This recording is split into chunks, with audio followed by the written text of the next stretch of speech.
Ndiyaverenga verse 1, jump and read verse 11, verse 12, and verse 13.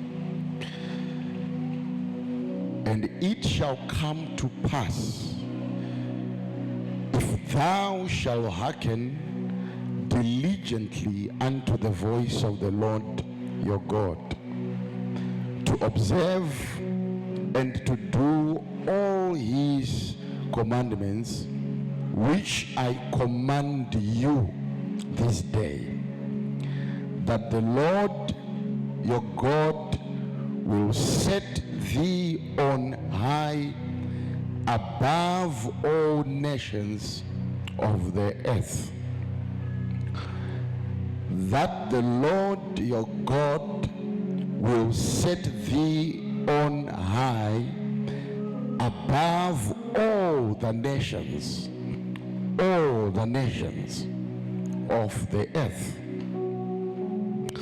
Let's jump and go to verse number 12, or let's start at verse number 11. Deuteronomy chapter 28. And the Lord shall make thee plenteous in goods, in the fruit of the body, and in the fruit of your cattle, and in the fruit of your ground. Ubate zvinizvi.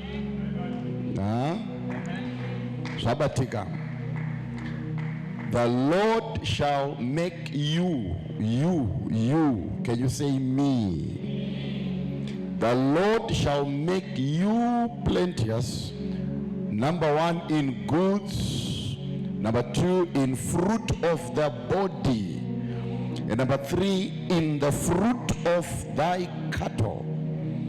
Number 4, and in the fruit of thy ground, in the land which the Lord sware unto thy fathers to give thee.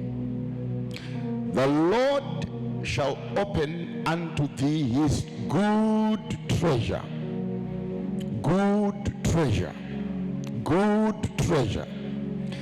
the heaven, to give the rain unto your land in season, and to bless all the work of your hand. And thou shalt lend unto many nations, and thou shalt not borrow. Thou shalt not borrow. And the Lord shall make thee the head, and not the tail, and thou shalt be above only, and thou shalt not be beneath, if that thou hearken unto the commandments of the Lord your God, which I command thee this day, to observe and to do them. Lift up your right hand, follow after me. Say, I am blessed, I am anointed, I carry God, and therefore the blessing of the Lord is with me.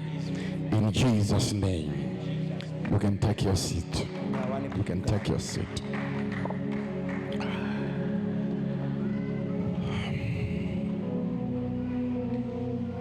Ndinotenda Mwari. Mwari wedu unoramba ari Mwari akanaka. Haazi Mwari anotisiya, haazi Mwari anotinyadzisa, haazi Mwari anorega vavengi vachitiparadza. NdiMwari une rudo, ndiMwari anochengeta, ndiMwari anoriritira. Mwari uyu ndiye atitakura kubva gore richitanga. Zvino tatarisana nekupedzwa kwaro gore rakambotanga. Tingori munyasha, tichichengetwa, tichibviswa munjodzi, tichipiwa zvokudya, zvokupfeka, Mwari achiwedzera nepamwe pataisakodzera. Asi gore iri rine zvimwe Mwari zvaabvumidza kuti tifunde, tichiongorora kuziva kuti Mwari kana akuda kusimudza munhu une zvinhu zvaanotanga aita munhu asati asimuka. Pazvinhu zvese zvataona mugore rino hakuna chinodarika upenyu Mwari hwaachengeta matiri.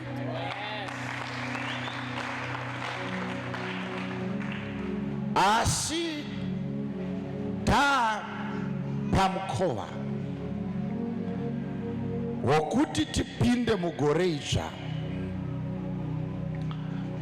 pane zvinhu Mwari zvaanoda kuti tizive tisati tapinda. Mwari uyu haadiwa izive rekuti tiite mwaka yokupinda tisingazive Mwari zvaanoda kuti tizive mumwaka yatinenge taakunopinda. Ndo rudo, ndo hanya dzina Mwari wedu pakuti kana akuda kuti tiende, ane zvaanotanga atidonhedzera kuziva kwatinoda kuenda tisati taenda kwaanoda kuti tiende. Asi ndisati ndataura zvakawanda, regai nditi the grace and the blessing of the Lord is with you today.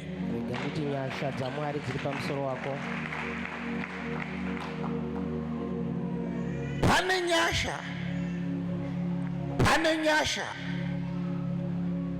pane girasia. Mwari raari kundiudza anoti ndakuda kudurura.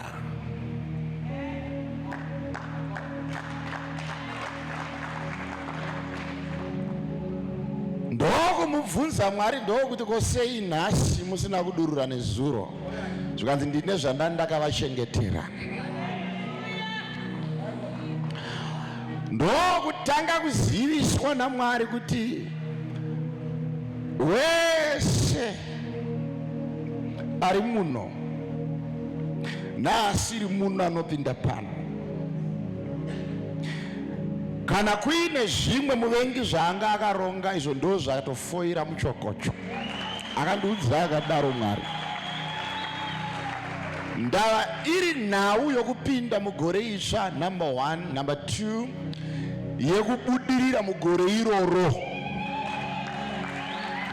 Haisisiri nhau ichagarirwa dhibheti kudenga kana kunyangwe napanyika. Pane ruoko rwandaona Mwari akazorodza pamusoro pako, nepako. Unoona zvichaitwa naMwari, ndoda kuzvisanangura manje. Uchanakirwa zvaya zvokuti uchaita unge uchatanga kumhanyisa kuchinja wachi chaiyo, kuimhanyisa kuti dai yangokusvitsa, because rakanaka gore ratakupinda. Right. Regai ndisanangure shoko randaverenga. Deuteronomy chapter 28. Panapa pane mazwi Mwari anoudza Israeli. Mazwi aya mazwi akatakura blessing.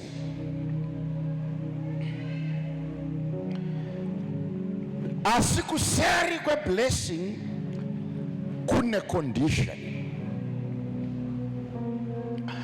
Mwari anouya kuburikidza nomuprofita ndokuti udza vanhu ava uti,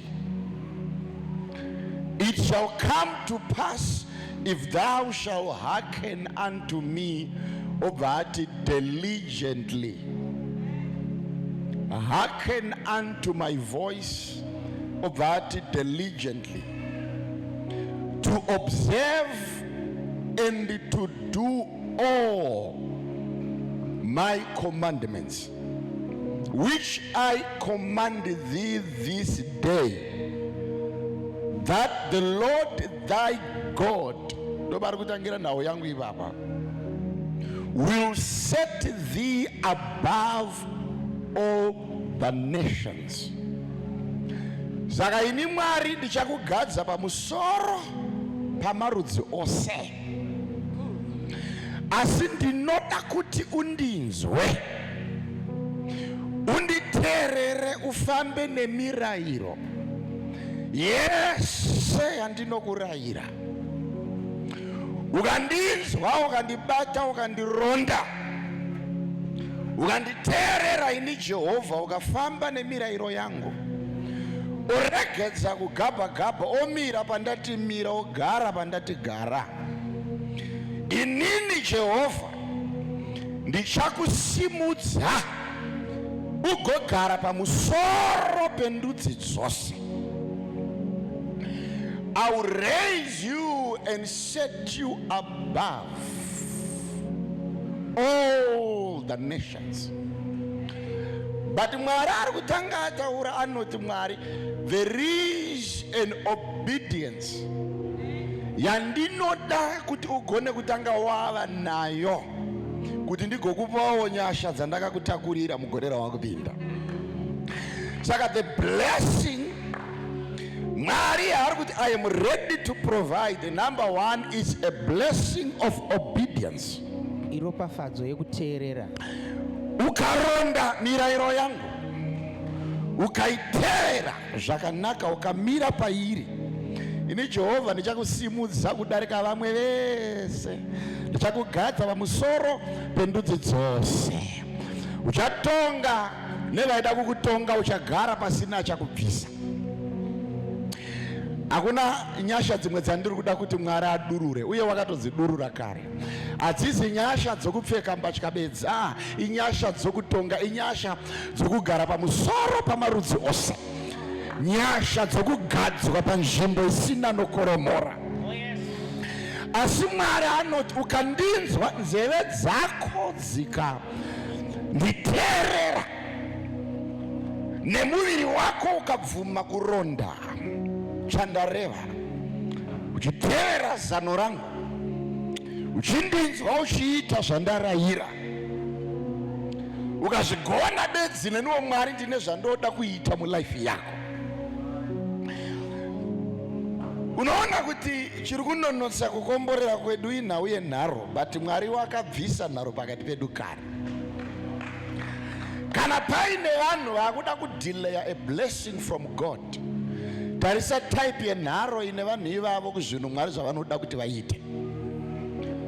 Nharo dzinonetsa, ndanharo dzinodileya Mwari zvaanoda kuita, uye nharo dzinosudurutsa mwene wenhaka panhaka yaanofanira kunge ainayo muna Jehovha.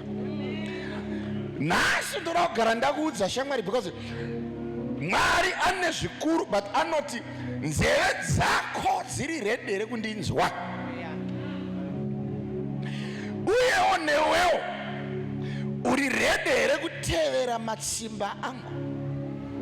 Chandinoti rega uchirega, chandinoti idya uchidya, chandinoti siya uchisiya. Ukadaro bedzi ndine chigaro chako, anodaro Jehovha, chaanoti chiri pamusoro pamarudzi ose. Hachizi chigaro chiri pakati pamarudzi kwete, asi anoti chiri pamusoro, chiri pamusoro. Kuda kuti mumwe nemumwe wedu ari muno pane chigaro Mwari chaari kugadza, kwete pakati pavanhu asi pamusoro pavanhu. Uchaona inonzi the blessing that is above, set above nations, yakuoperator. Ndoiya yaunonzwa bhaibheri yakuti and Enoch walked with God and he was no more. In other words, Enoch wakabvutwa mushaunga ndokubva ararama a lifestyle yanga iri above hama dzake, above nyika yaaigara, above vaakakura navo. Pano panyika paiti pakasimuka mhepo, hayaizogona kubata Enoch nekuti waakugara pamusoro pehama dzake. Unoona gore ratakupinda, kuna zvinhu zvakarova vanhu uye zvicharova vanhu mugore ratakupinda. Harizi gore richasiyana nemamwe makore mukutambura, mukutsvaga mari, mukushaya mabasa sezvakaita gore rapfuura. But nyasha dzakupiwa iwewe ugere muno, ndo Mwari dzari kuti ndiri kuda kukugadza pamusoro panochema vamwe, uregedze kuwanikwa uchachemawo uri ipapo. Pavanorwara iwe pupura kuti ndiri mutano.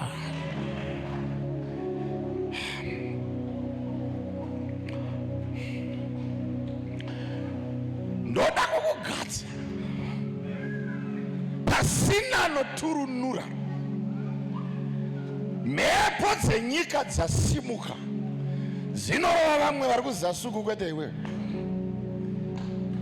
nekuti ndiri kukuisa panzvimbo isina achaturunura. Ndinari kundinzwawo musha musha here? Ndinari kundinzwawo musha musha here? Ayayaya, unoziva ndakarara ndichikumbira Mwari nyasha. Ndichiparidza kudai ndichiona zviso zvevanhu sokuchena kudai nemagirazi akarohwa, ndiri kuona grace dzega dzega. Akomana havana kumira mushe vana. Ndobainzi nevakomana unochohwa chohwa kai papa. Kuona vakomana varova simati dzakadai kutoziva kutoti nonono Satani ari panguva yakaoma. Ndino kuti ndakanamata ndikatanga kuona ruoko rwaMwari rwakazembera so misoro yedu kudai. Ndikabvunza ndikati ruoko rwabva kupiko? Nekuti ameno kana wakamboverenga bhaibheri pane imwe nzvimbo Joshua anoona mutumwa akabata banga riredi kurwa, zvikanzi uri kurutivi rwani, uri kwedu here kana kuti uri kumutivi rwomuvengi? Saka ndakatanga kufunga ndikati okay, even if ndaona ruoko ndoda kuziva kuti nderwani, nekuti ruoko rwaSatani futi runogona kurembera pamusoro pelife yevanhu.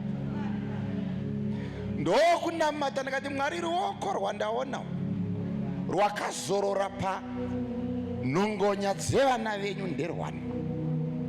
Mwari, ndokuti ruoko rwangu ndiri kuzofumbamira wese anopinda pasi petendere pano, ndigotanga kuratidza nyika kuti ndinosimudza wandinoda nenguva yandinenge ndada. Mwari ndokutanga kundiratidza vanhu vaifamba netsoka vachitenga dzimotikari mugore ratakupinda. Ndokuona kunyangwe nekapaki yechechi chiwedzerwa. Zvakanetsa ndari kuona vision, akati nhai Mwari, zvinogoneka sei nenguva pfupi? Zvikanzi naMwari, remember ndakaumba nyika in 6 days. Kana zvese zvaunoona panyika pana ndakazviumba ne7th day hakuna chandakaita, ndakatozorora. But in 6 days ndakapedza kese, kapfumisa vanhu, pagara vanhu makomo, acherwa achitsvagwa ngoda nei nemvura nehove dzacho in 6 days. Mwari ndokuti gore rakakura kwandiri kuti ndikomborere wese ari pano. Zima ranyika yaziva kuti anofamba naJehovha haana anobvisa panzvimbo dzokutonga.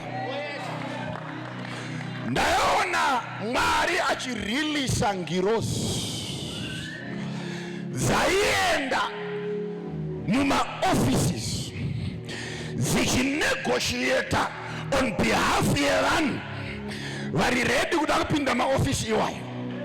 Ndokuona vanhu vachisara vachigogodza ofisi yanegotiatwa kare nengirozi. Mwari ndokuti ramaa kupinda gore pane kutatamuka kwamuchaita, nekuti mberi kwenyu ingirozi ichafamba, kumashure kwenyu ingirozi ichafamba, kumativi enyu ingirozi ichafamba. My way.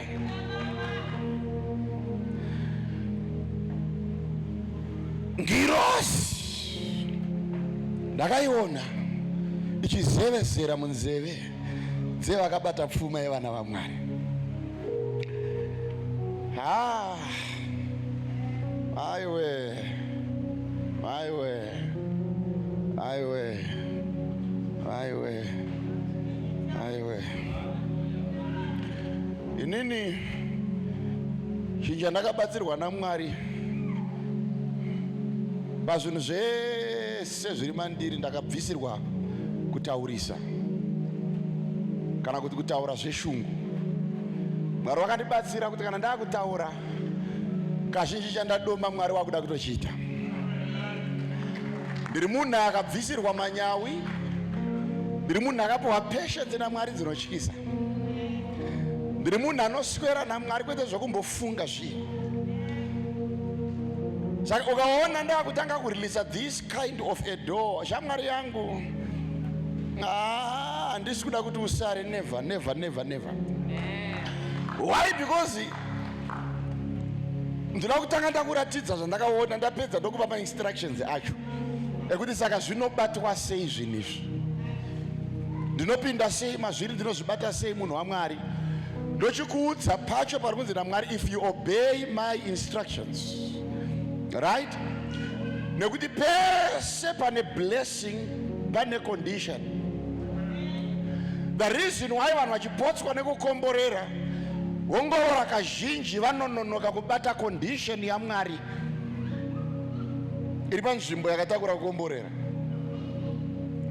Kese kawada kuhwina panyika panapa, usamhanyire kunokatora usati watanga kudzidza kuti kanotoreka sei.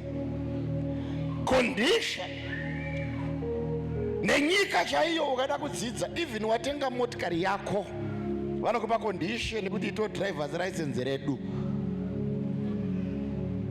Haizi yavo mota ndeyako, but license nderavo.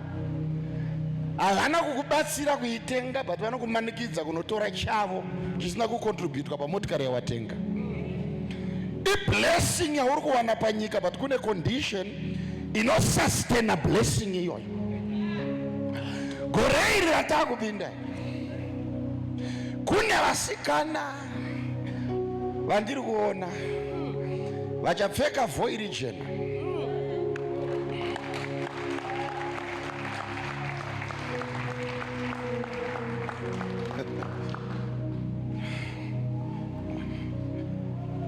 nechembere dzandiri kuona dzichapfeka voiri jena.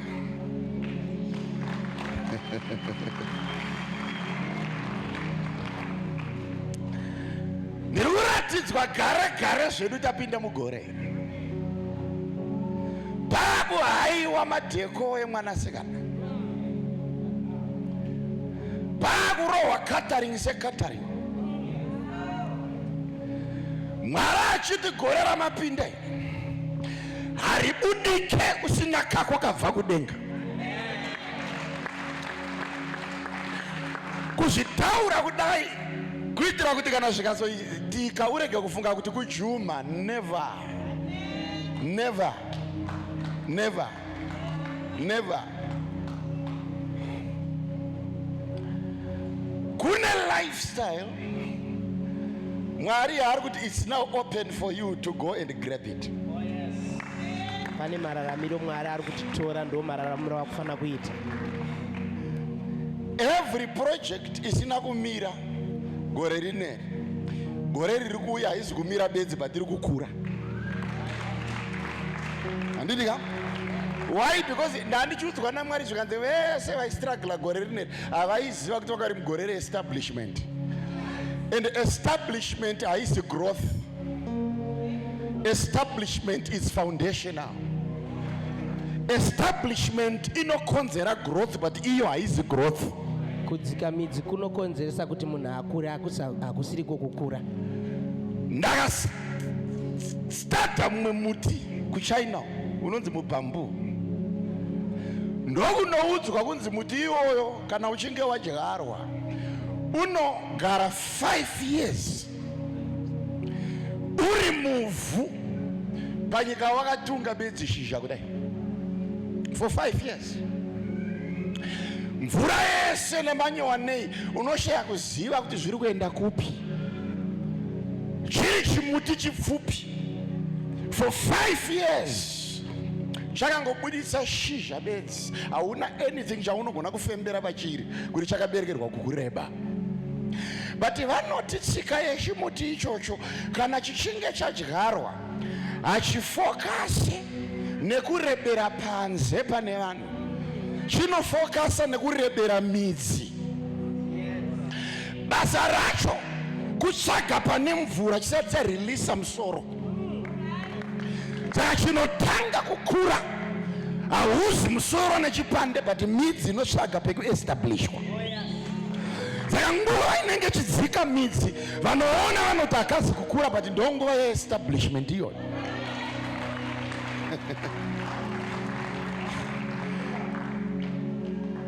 Vanoti kana kachinge kabata mvura hakatore 1 year kanoreba kudarika dzimwe miti dzese dzakaberekwa kasati kadyarwa. Ndinari kuninzwa vana va. Uchaona nyasha dzaMwari ndo zvavari kuita. Next year pane kureba kwauri kuita. Shamwari ndira kukudza chokwadi, ukaona vanhu, ndinogara ndichikudza, ukaona vakasataura vakati uyu ndo wamushonga, ramba Mwari ari kuzviita. Hakuna Mwari anoita zvinhu zviri common. The dimension yezvinhu zvakuitwa naJehovha ichavhundutsa newe nyakuitirwa.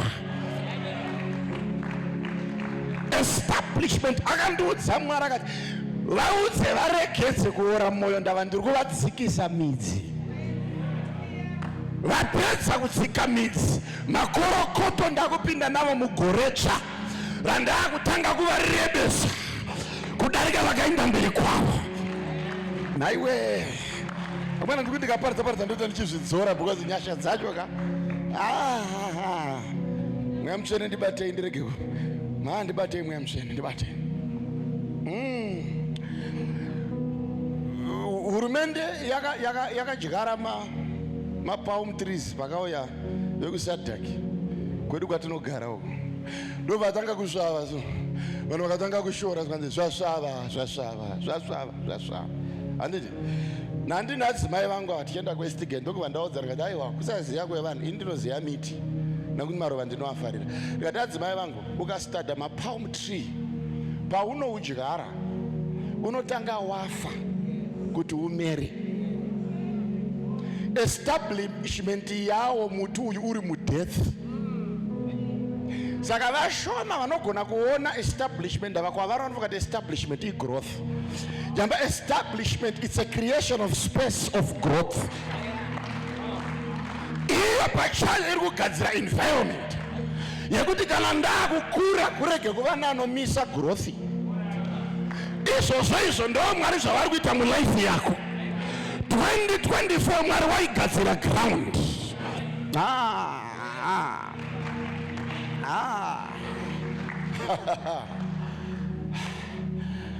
Mwari wakagadzira ground rekuti ukure.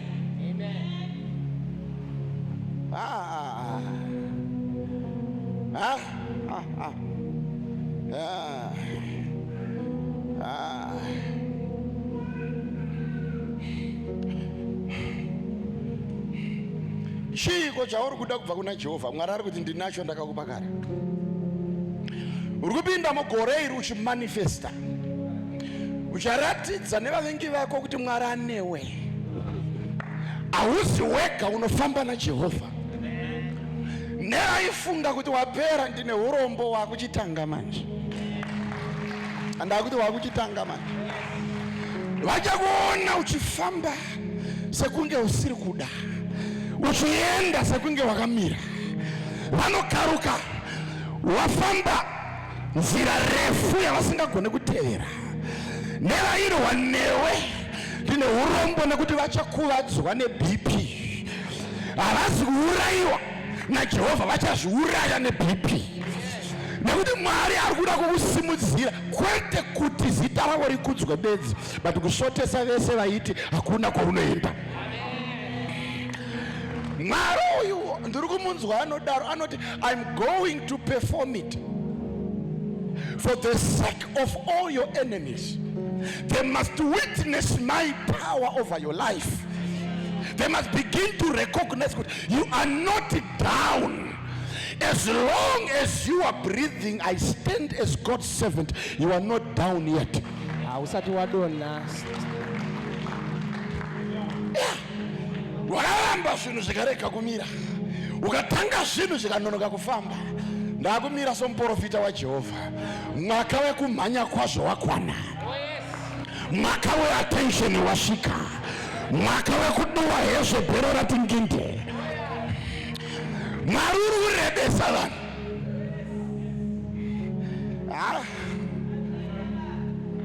Ukaona nhasi kana ndakagona kuparidza, kugona kunyatsorayira Mwari zvaanoda kukuitira.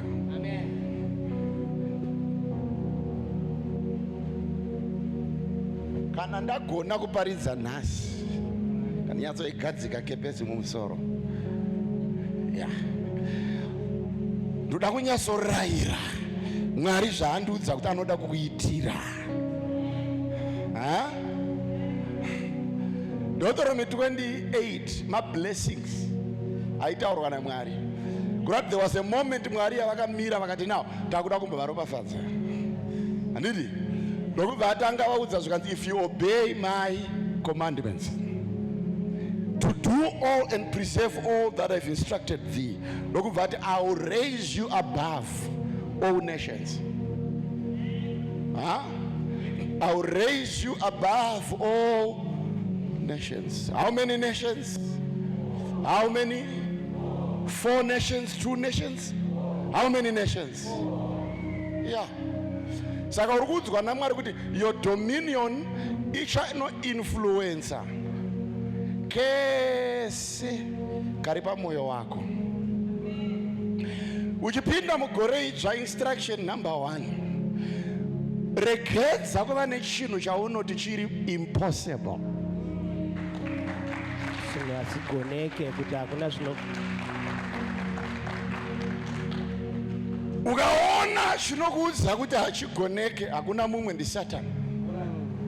Mwari ari kuda kuti uchipinda mugore idzva zviudze kuti I'm being raised above all nations. Ndiri kusumudzwa kuenda pamusoro penyika dzose. Regedza kuentertaina mentality inokuudza kuti aka akaachivhika.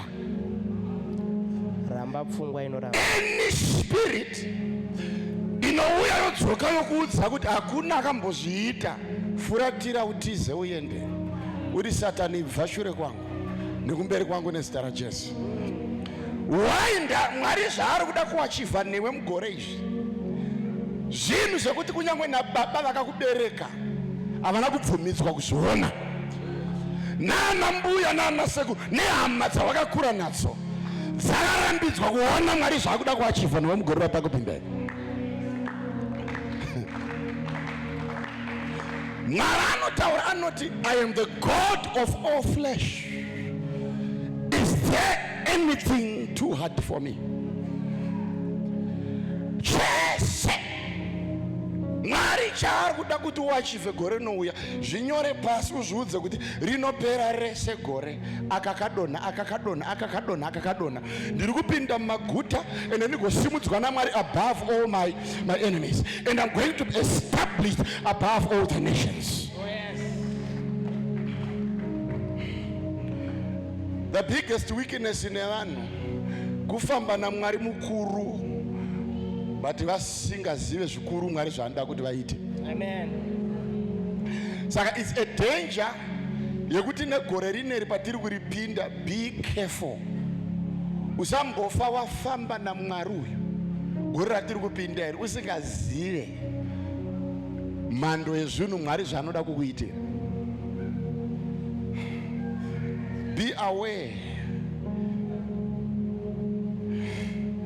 Be aware, be aware, be aware, be aware. Iva uchiziva. Yeah. Rinotanga gore rigopera, iwe Mwari vane zvinhu zvanoda kuita patichigoramba kuita. Why? Because you are not aware. Hausi kuziva. Uri kufunga kuti makore akafanana, iwe iri ratiri kupinda iri rakatosiyana nerari kupfuura iri.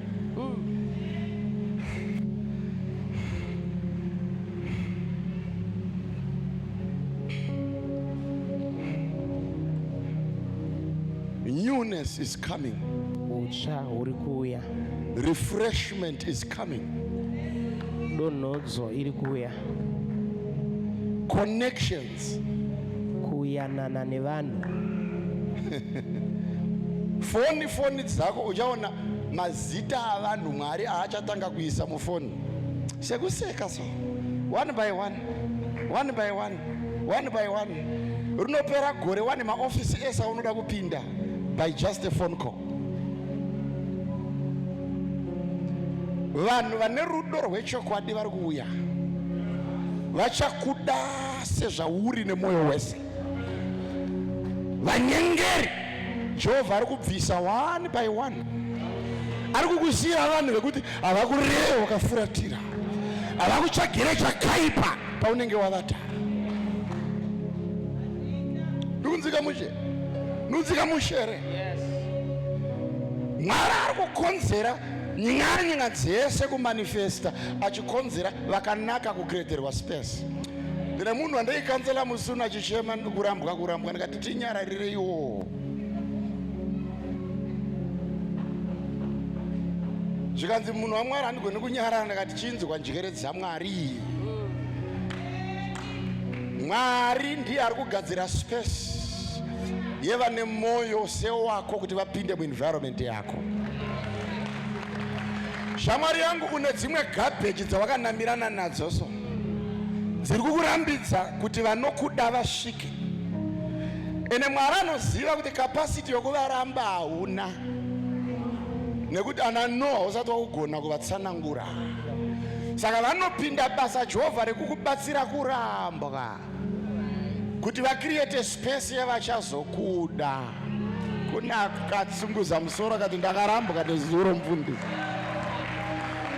Varegedze vaende, nekuti Mwari uri kuunza vamwe vane rudo, vanokuziva, vanokurota, vanoti vakati ndakurota vareve nhema, vasingade kukuona uchikuvara.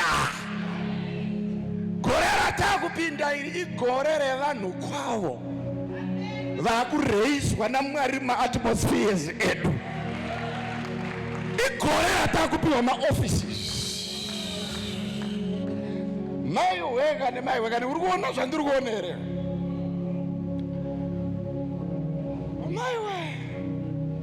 Maiwe.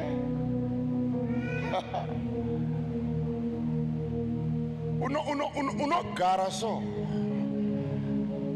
pano pekuti effort yako inoita shoma compared to the results ichatevera zvaunobata.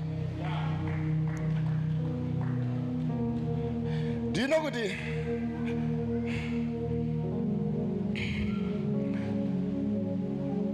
Mwari akasvika pakundiudza akati chienda unovaudza kuti ndavarongera madhiri ekupfuma. Right? Saka vaudze kuti ngavangonotanga chete.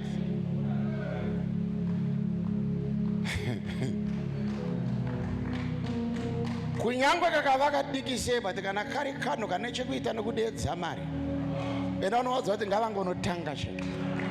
Akandiudza akadaro Mwari. Mwari ndokunditi vachavhunduka, matero vachadziita mari mugore ratakupinda. Unenge muredza akanda mambure mugungwa. Mwari ari kuti vaudze kuti ngavangonotanga, kunyange kakavakadiki vaudze kuti ngavanotanga vana, ngavavhure mashopu, ngavavhure misika, ngavaende mumasango, ngavanomaina goridhe, ngavatsvage, ngavatengese dzimotokari, mazambu yamadhuku, mbatya dzavakadzi nevanhu. Mwari ari kuti vakapanga bedzi vanava, inini Jehovha ndichakonzera mhepo ichadedza ruzhinji rwavanhu, nekuti igore ravo rekuti vachaona kureba nekukura nenguva pfupi. Anodaro Jehovha nezita raJesu.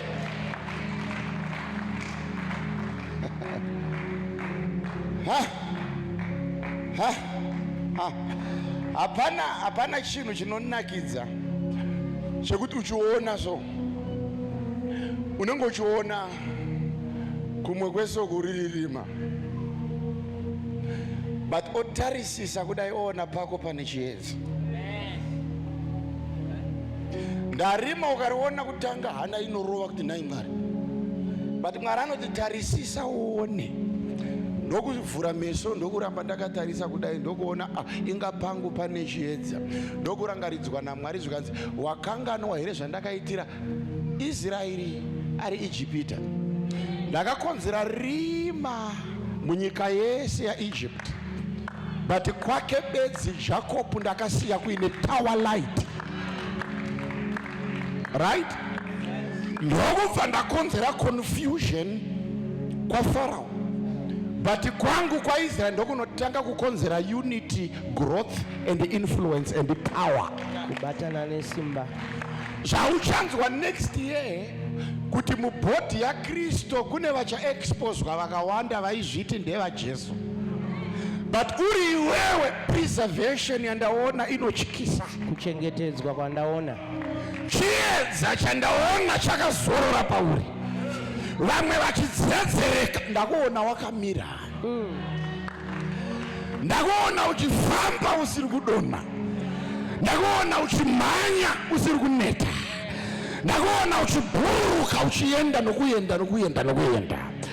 Mwari anoti pinda bedzi mugore uone kuti ndiri Mwari akakuziva uchiri mumbereko yamai vako.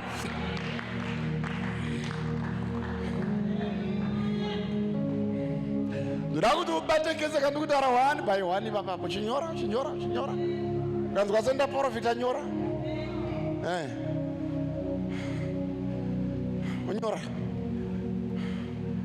The goodness of the Lord kunaka kwa Mwari is upon you. kuri pamusoro kweupenyu The wako. favor of Jesus Nyasha dza Mwari is upon you. kuri pamusoro kwako. Greatness is coming. Ukuru Life has approached already. upenyu hwatovapo nechekare. Saka kune ndufu dzandaona Mwari dzajambisa vanhu kuda. Mwamusena achiti nguva yava ichigere kusvika. Right? Ndino kuratidzwa vanhu, so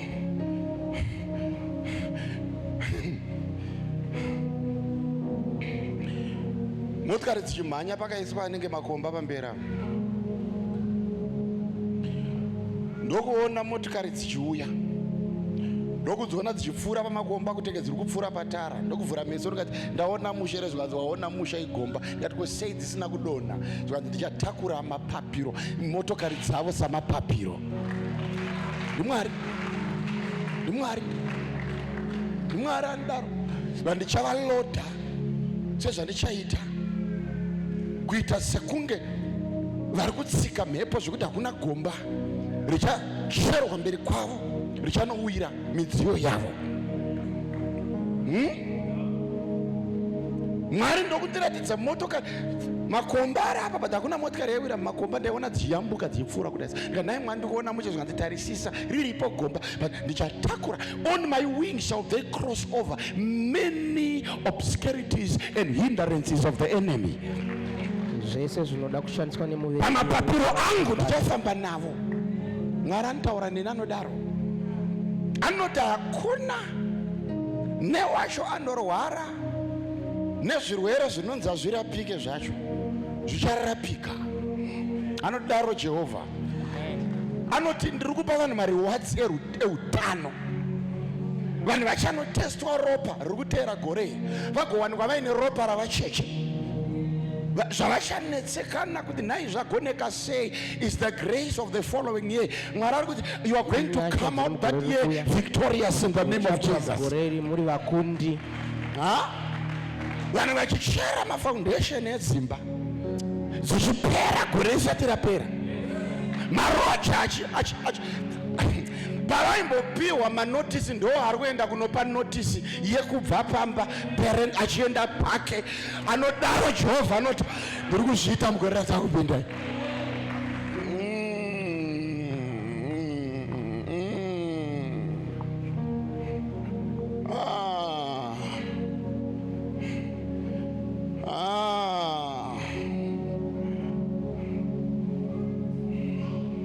And the Lord shall make you plenteous.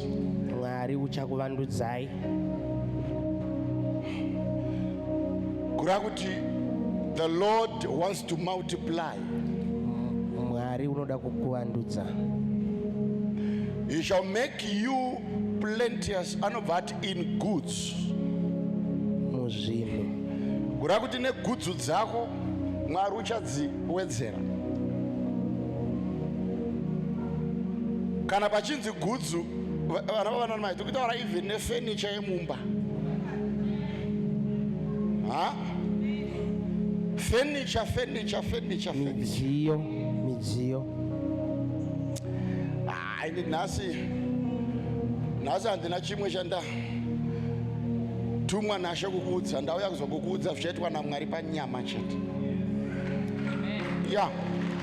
Why? Because hakuna mushumiri wemweya asina capacity yekugarisa vanhu pasi ombowanza chingwa kwete ndimi.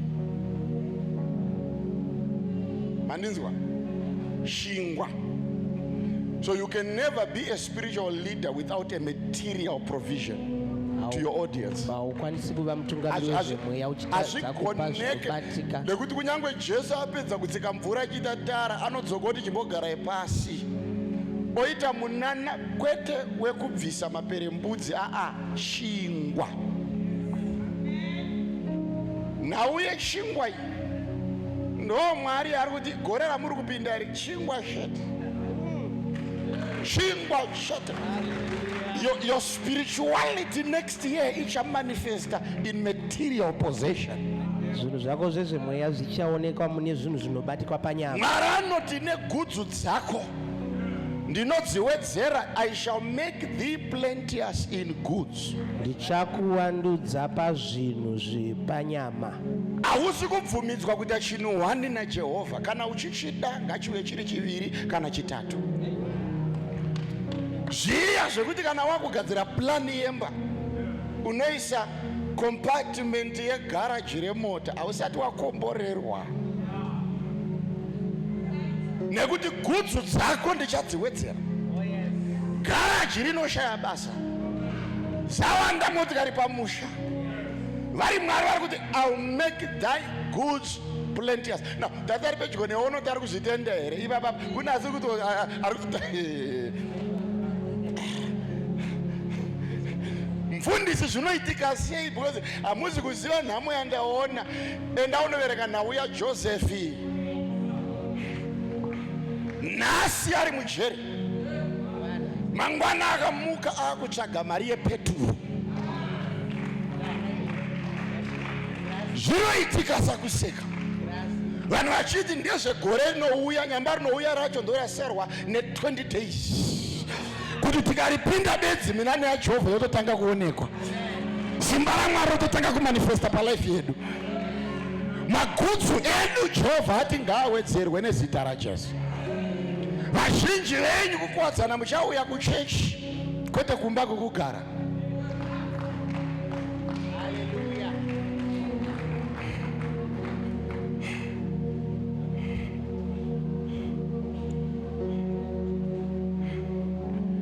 Ndakakuudzai ndikati ndakaona mudungu wemotikari uchibva nekoko kumabvazuva.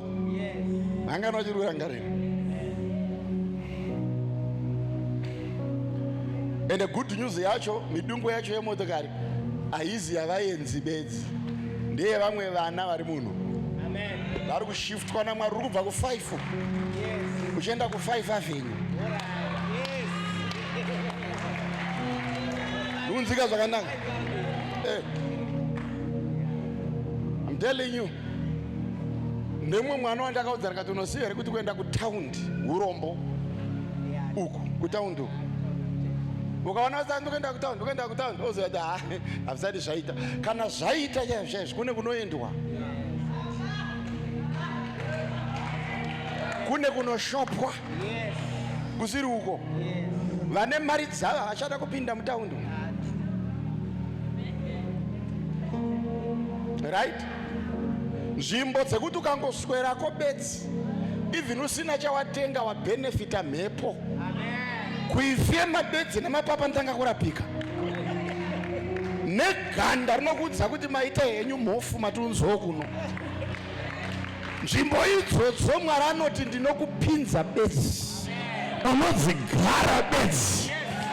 Zvaunoona paTV uri kuzozviona nameso, uchachibata namaoko ugochitsenga nezino rako. Hakuna chiri pamoyo Mwari chaanotadza kukuitira mugore raakutevera. Nhamo dziri kuparara, gore rino richipera nheramo dzedu bye nezita raJesu.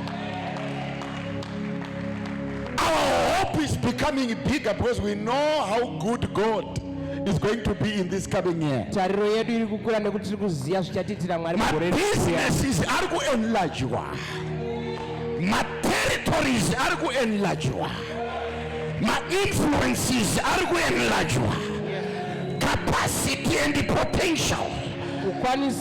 There is an enlargement that is coming in the name of Jesus. I'll make thy goods plenteous. Nefurniture yemumba ini Mwari ndichaiwedzera. Ndichawedzera masofa, ndichawedzera mastofu, ndichawedzera mafiriji, ndichawedzera mibhedha. Motokari dzavakarasikirwa nadzo dziri kuuya dzakapetwa kanomwe nezita raJesu. Mwari haasi kuda kuti nhamo dzavabereki vedu dziturikidzaniswe mugore ratakutevera, nekuti ndiri kuona nevana vezvikoro vachipasa. Vepano vari kukwira ndege vachienda kumayunivhesiti, vachidzoka ikoko dzangamura mbinga dzamachokwadi. Anodaro Jehovha. Hallelujah. Gari basi mishana.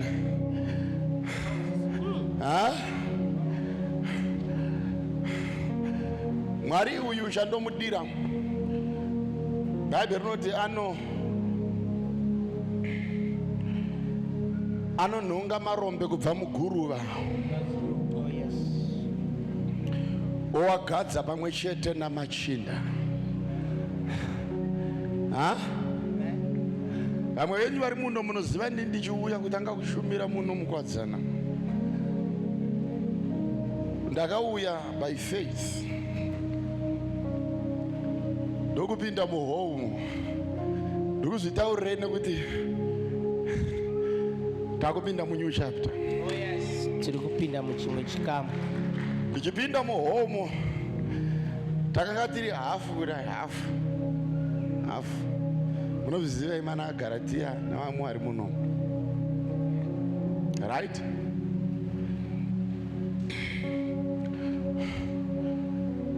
But day randakanzi naMwari enda ikoko, nokuti Mwari akataura pachena kwandiri ndichita nharo nadzimai yangu ndichita nharo. Mwari akataura enda. Ndinoti zvinhu zvakatanga kuitwa naMwari mulife yangu. Zvakanaka kuti uzvizive. Nandine nguva yandaiti alright, ndoda kuzvitaura. Ndamenge ndafunga kunyarara pandoda kuzvitaura. Ndandizvitaura. Paridza muredhiyo chidzidzisa makapuzi kudanana, zverudo nekutsvodana nekudii.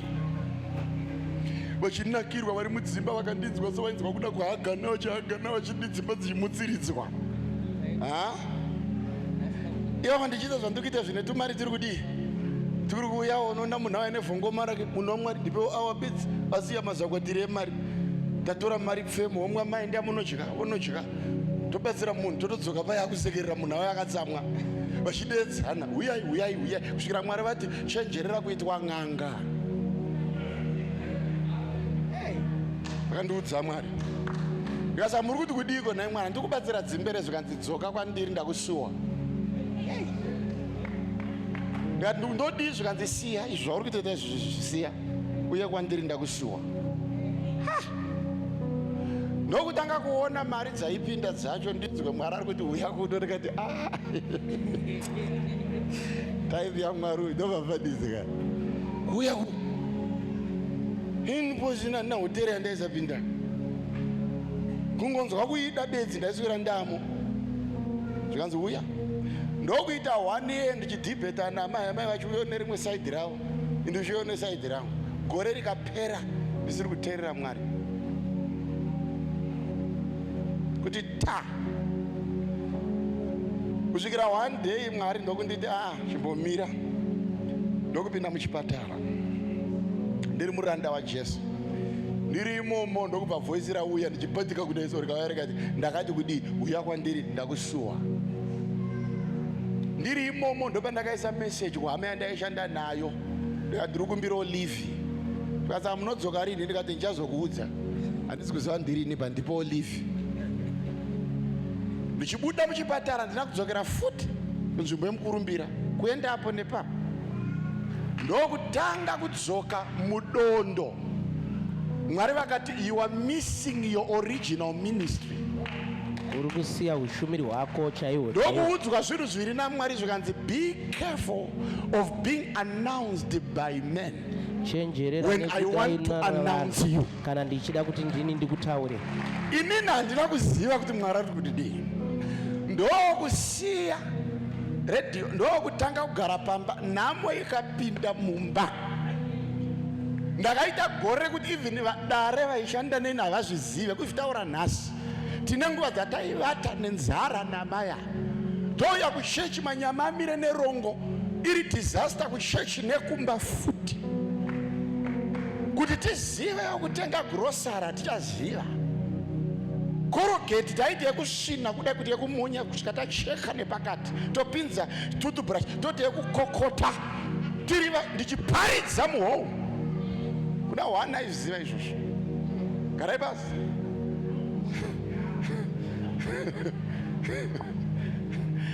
Ndouya ndopinda ndakakumbiridzwa nevakomana kabadza mapepe chinyemwerera se pinda uko kune Colgate yabva kudamburwa dumbu yakakokotwa zvekukokotwa zvi. Sipo yaitengwa yapera, wenzwa mwana kugogodza ndeti hatina sipo, ndovhura wala ndiwana dhora ndinotenga life boy. Mwana unogeza achipedza kugeza odzoka ondipa futi kwangu. Taitambidzana sipo mba 1. Nditange kutaridza privilege yanandinayo nepandava ndikati something is wrong. Pandakatanga kuramba ndichiudzwa naMwari zvikanzi chenjerera kuanaunswa navanhu, chenjerera kuanaunswa navanhu. Ina ndaiziva kuti Mwari ari kuti kudii. Ndinoona kuti ndakaita time yekuti I was now enjoying prayer more. Ndine dhera ndakaudza mumwe mwana wangu ari muno ndikati mwanangu, everything is not going well. Kuchurch it is not going well. I don't feel any support from the congregation. Brautaura chokwadi. I don't feel, no one is even taking time to enter into my life and understand me. Chinuhani chiri kundinyaradza prayer. Pasina prayer I could have given up. Ari muno mwana ndakamudza. Because the more I'm spending time in prayer, that's the more I'm coming out refreshed. Pasina prayer I could have given up already.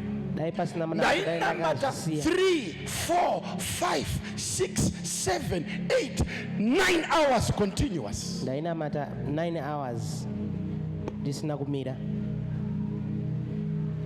Ndaiti ndikatanga munamato amaya vaimbomuka pakati peusiku soonepzera uda kujoinawo somukadzi womunhu waMwari. Oya voshingira ona Yesu kuti arisati amurasa vodzokera vorara.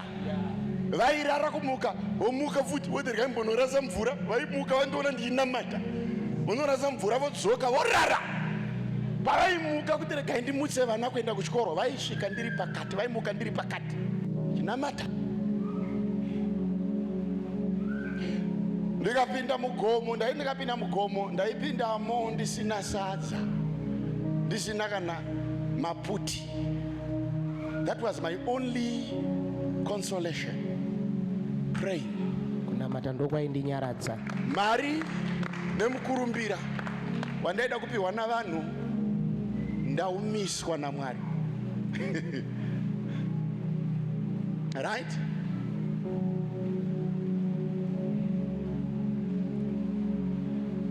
Ndokuuyawo vamwe vakati amufundisi kumbura kutengera magrosari.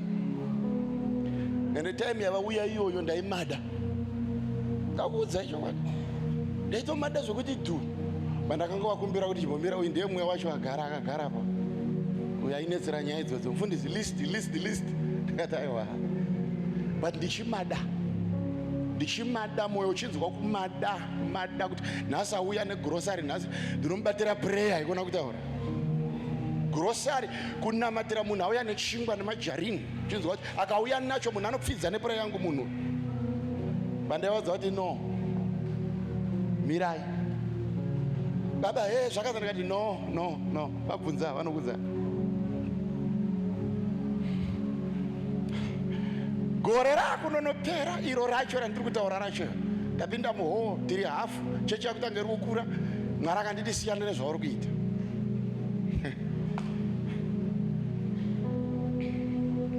Rakunonopera gore, ndo pakapinda phone call mufoni mangu yakachinja ministry yangu forever.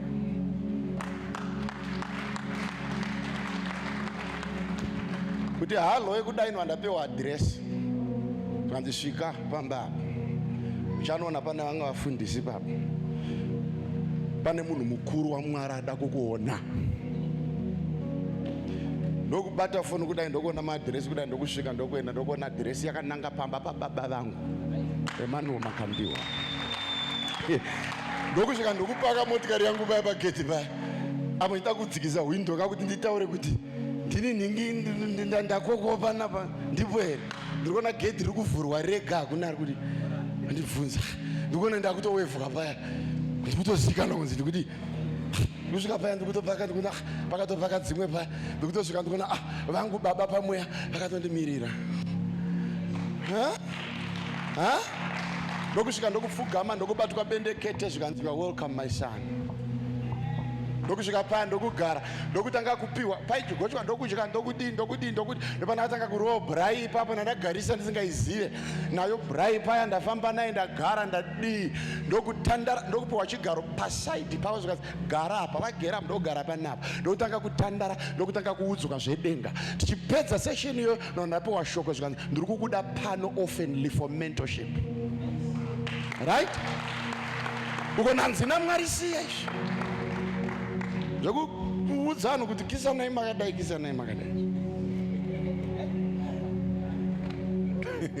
Ndakuti uone ipapa pana chandiri kuziva ipapa, ndauya ndagara pa, ndapedza ndamentwa, handira kutora 4 months. Ndikuona ndabatwa nomunhu mukuru, zvikanzi gadzirira, unofanira kuparidza. Right? Ndokuparidza, vazhinji takaita tese takaparidza gore rapfuura pasere. Rapera gore repasere, mwoyo wangu hauna kufara nezvandakaita. Nyanga vanhu vaiti paparidzwa padii, handina kufara. Ndokudzama ndikati asi ndinongotenda nemukana kuti uchadzoka, handizive. Gore rine ndokuona foni yapinda, zvikanzi hanzi nomunhu waMwari, gadzirira futi, unofanira kudzoka uparidze. Now, ndichigadzirira kuenda kunoparidza, ndo Mwari paakandiudza akati, do you still remember pandakati be careful to be announced by men? Chenjerera kuti vanhu ndovachakunza when I want to announce you. Ndirini ndinoda kuti ndikutaure kuvanhu. Ndobva ndanzi naMwari, hakuna mumwe anogona kukuannounsa muZimbabwe kunze kwababa vakakuzvara. Kunyange ukawana sponsor nokuendesa radio, kunyange ukawana DJ anokuti uya pano, haana right yekuunleasha your gift to the world. Mwari ndokuti ndasarwa newiki kuenda kunoparidza kumusha wababa wangu, zvikanzi now I am announcing you through the voice of your father. Kuburikidza nezwi rababa vako. Rabazimija.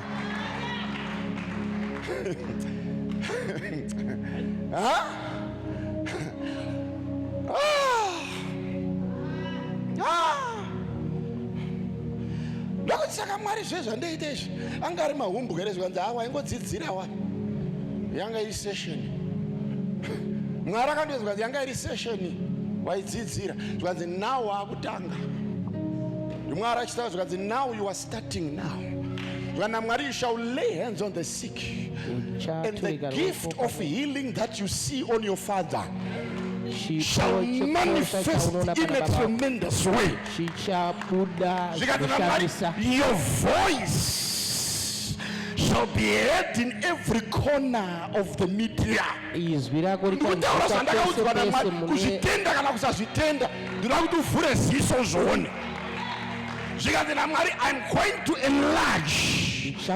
I'm going to increase, and I'm going to multiply your influence. Marakati patindina fire nekuda kwelaka kukomberedza nasi nekuti pandiri kusimuka newe neupenyu hwavo uchavhundutsa vanhu vagere munzvimbo yavanogara. Mwari ndokunditi sezvakaitika kuna Joshua, wakarema nekurema kwa Moses, ndozvichaita vese vanopinda mutendero unoparidzira. Vacharema nekurema kwandikakuremedza nako. Mwari